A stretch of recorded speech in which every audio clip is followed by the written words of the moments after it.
All right, we're evaluating functions, but we're plugging in expressions this time. So usually something with a variable. As you can see here, we're going to find f of 2a to start us out. Don't need my camera. So f of 2a means I go ahead and I take that 2a and I plug it in for x in the f function. So I do that. So I go 2 times 2a plus 3. And do whatever algebra or arithmetic you need to do, adding, subtracting, multiplying, dividing, stuff like that. So I just do 2 times 2a plus 3. 2 times 2a is 4a plus 3. So f of 2a is 4a plus 3. Nothing crazy on that one. Next one, nothing crazy here either. It's just I'm going to find f of 2 or x plus 2. So f, same f function, 2x plus 3. I go 2. I go x plus 2 in for x and then plus 3 still. I go ahead and I distribute. So I have 2x plus 4 plus 3. Combine like terms. I get my final function of 2x plus 7. So f of x plus 2 is 2x plus 7. And that's our first example. Nothing crazy with linear functions. We have quadratic now. Let's do the same thing. So I want to find g of negative 3a. So I'm going to take that negative 3a. I'm going to plug it in for x, every x I see. And then do whatever I need to do. You square negative 3a. You square the negative 3, you get 9. You square the a, you get 9, or sorry, a squared. Then you just multiply here, negative 2 times negative 3a, positive 6a.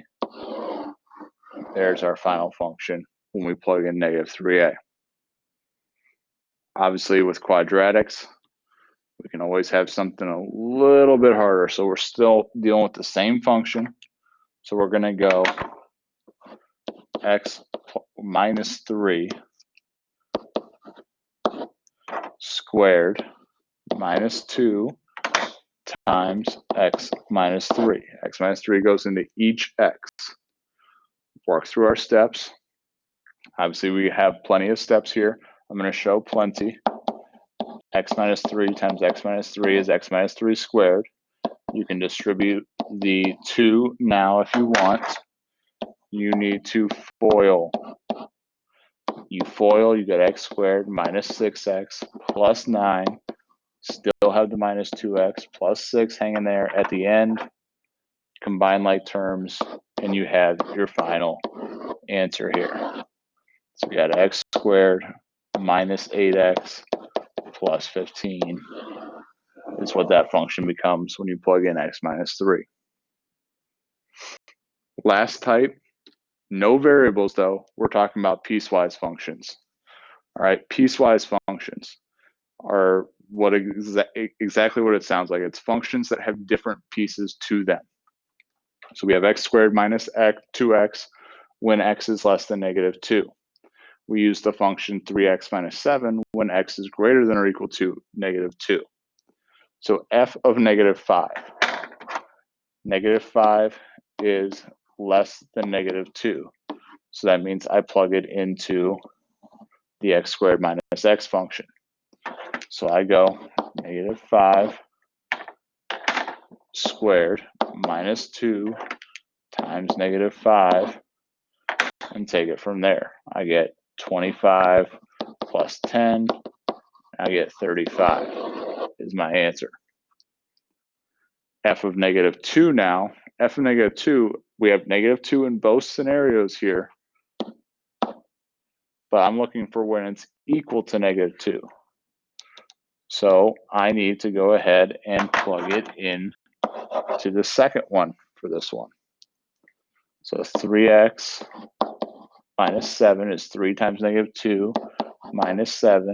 I got negative 6 minus 7 is negative 13. And there's our solution.